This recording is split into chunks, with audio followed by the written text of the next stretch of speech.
Hey everyone. This month, for the entire month of October, we're going to do a Halloween themed series of videos. We're going to call it, Jay-Z's Reptiles Halloween Reptile Spooktacular, as well as it's a fact or fiction kind of thing. So last year we did just, all the different Halloween themed animals. And if you can, go check out that playlist. There's a lot of really cool stuff, as well as we spoke to some pretty cool people.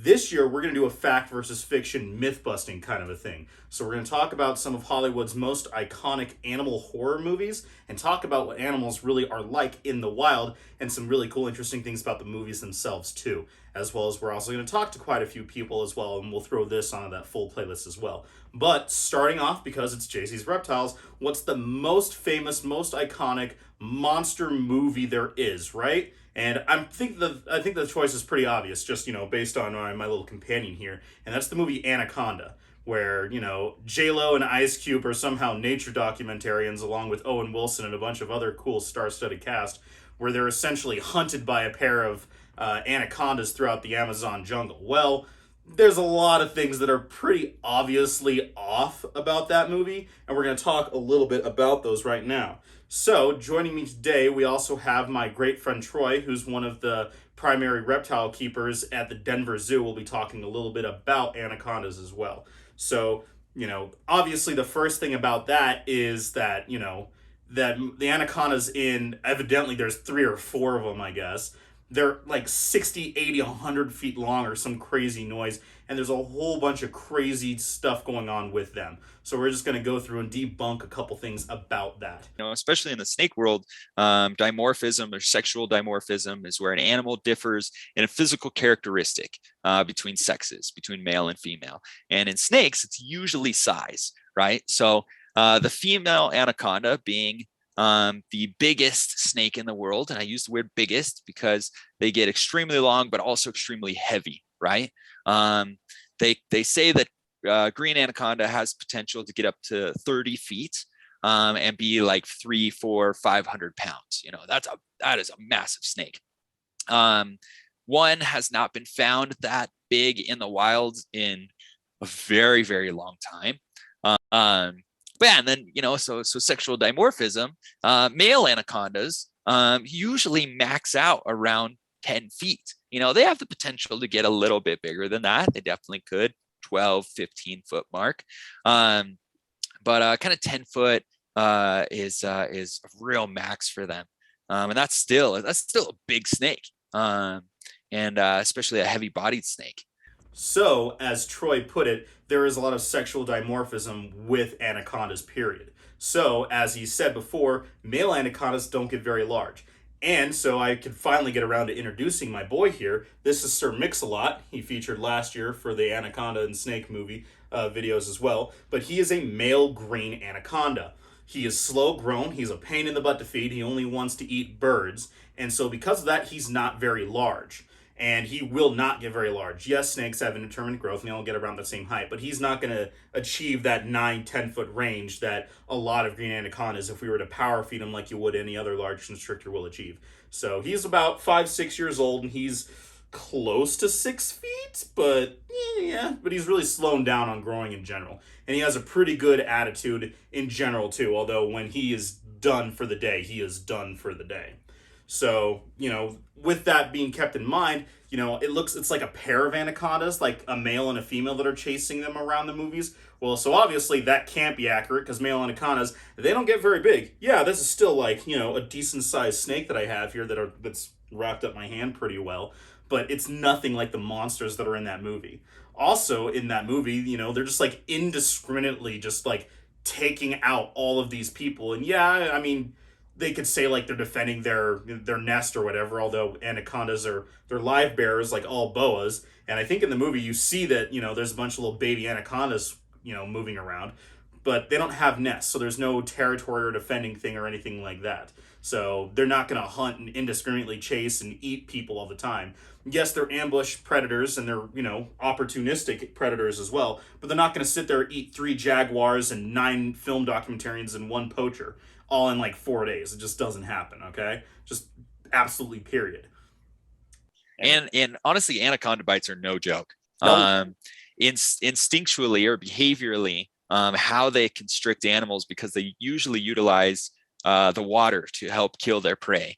And so what they do is they kind of bite down here, bite towards the face of the animal, and then wrap upwards. To allow gravity to assist them to drag that animal down. And so when they wrap around their head, imagine these are their teeth, wrap around their head, they actually, gravity assists and pulling it down. So usually when you see anaconda bites, they start here. And if that person was wrapped, you have lacerations going down because of that weight is just dragging the teeth downward. So it's really no joke to get bit by an anaconda. And that's why we always said that the anaconda is one of the most dangerous snakes in the building. Not only because of her size, but, if she were to grab you, wrap you, and then, drag you into the water, you're done. Yeah. Well, yes, they can be a dangerous animal, as Troy pointed out, where their bites are, no joke. And honestly, this is one of the few snakes in general that I've ever worked with or been around that I can't get an honest read on him all the time. He's given me a couple close calls, but overall, I just try to respect him. And usually I can tell when he's done, so I try to put him back when he's done. But there are times when I have to take him out and move him around, like, if he poops in his water, because they spend a lot of time in the water. If he poops in that, I gotta clean that out. And so I can't just, say, all right, live in it for a day or two till you calm down. So that doesn't really work like that. But with that being said, they can be dangerous animals in the wild, and certainly in captivity, you're going to be exposed to them much more than you ever would in the wild. But even then, they're kind of few and far between. And realistically, a lot of people shouldn't be keeping large snakes like a green anaconda based on just the enclosures and habitat that they need, because you need a huge aquatic area plus an area for basking and laying out as well. But with that being said, even if you were to go down to like the Pantanals in Brazil and Paraguay and places like that, finding a large snake is just absolutely almost impossible. The chance you have, or the probability you have of running into one in the wild, is very low. Unless you're going and like wading around in the Pantanal, Exactly. You're probably not going to run into one. I spent almost a month in the Peruvian Amazon on the Amazon River, and I saw one, and not even habitat where I was expecting to see one, and I wasn't even looking for one. As Troy said, that he's been down there, and he's only ever seen one. As my friend Ian Braylon, who we interviewed for the podcast last it was this year. It's been a long year. Sorry, everybody. Earlier, he was down there, and he actually found a large female green anaconda too. But again, it was like way, way deep in there, and so finding a large snake, especially a large female, just doesn't really happen. So we've talked about like all the crazy things that the anacondas like do in there. Like obviously, they don't move like that in real life. They're very sluggish on land. They can't move like that. Large constrictors in general can't move like that, especially, really heavy body animals like the anaconda. But as well, when it comes to that, there's a whole lot about them that just is entirely inaccurate. And obviously the length is the major one, and I'll get into the rest of it in just a second. But so this actually took quite a bit of digging and fact checking, because there's numbers all over the place. The largest recorded, like actually recorded and documented green anaconda female was back in the early mid 1900s. I think it was the 1960s, and that was just over 28 feet long. And that's it. That's the longest documented recorded anaconda, period. The rest, if you find anything over 18 feet, that's a monster of a snake. I think average sizes that you would find in the wild would be around that 15, 20 foot mark for females. So actually finding a 30-foot one is extremely rare. And so finding a 100-foot one like you see in the movie Anaconda, or whatever, how big that thing is, is very, it's impossible. It's I could say it's improbable, but it's impossible. Just because of poaching and human encroachment. And, like a lot of wild animals, they want to avoid you. Just in general, even the other apex predators that would view us as prey, like jaguars or black caiman, unless they find an opportunity, they usually try to avoid us, and then they look for that opportunity to, view us as prey.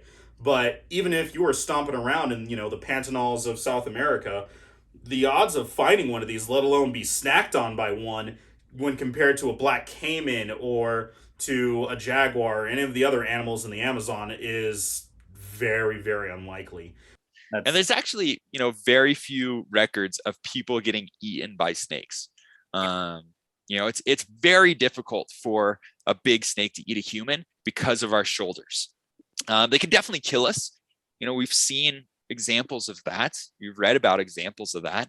But to actually be eaten by a big constrictor is dang near impossible. I mean, they literally have to like squish us so we have this nice tapered body form in order to be swallowed, and it's just not going to happen. So as long as are respectable or respect of big constrictors distance and space, there's nothing they're going to do to you.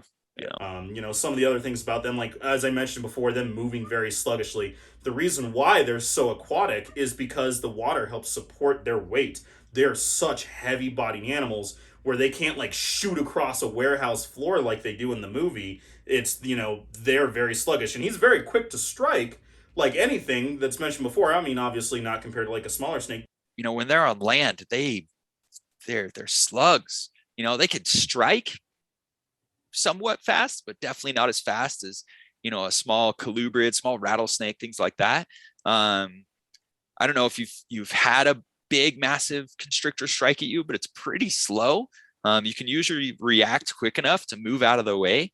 And especially a snake of that size, they're not chasing you down. They're not coming after you because there's just so much body mass there that it's pretty difficult for them to move on land. Basically, all I really want to get across is that, thank you, buddy, that anacondas are definitely a misunderstood, amazing animal that play a very intricate role in nature. And it's really cool to see that, to be able to work with such an amazing, cool animal like Sir Mix-a-Lot here, even though, there's a reason why I never want a female anaconda. I am fully aware of the fact that, even if I had my own facility, I'm going to want a couple people helping me out with that just because of the needs and the size of the animals that the large females can become. So I just like Sir Mix-a-Lot here. He's a great ambassador, great to show off and great to, demonstrate, to show the differences of sexual dimorphism and just the species in general, even if it's not such an impressive female or anything like that. Hopefully you enjoyed today's video. If you have any questions, please let me know down in the comments. Hit me up on Facebook, Instagram, and all of that. Stay tuned for the rest of this month for more spooky reptile content. And I have over 200 other videos to go take a look at if you want some other regular scheduled reptile content, or as well on the Facebook, Instagram, and TikTok for other just regular reptile content. But hopefully you enjoyed today's video. Hopefully you will enjoy the rest of what I have in store for you, because we have some really cool stuff coming down the roads. So again, thank you very much. Hope you're having a great day. Have a safe and happy Halloween, and we'll check you next time.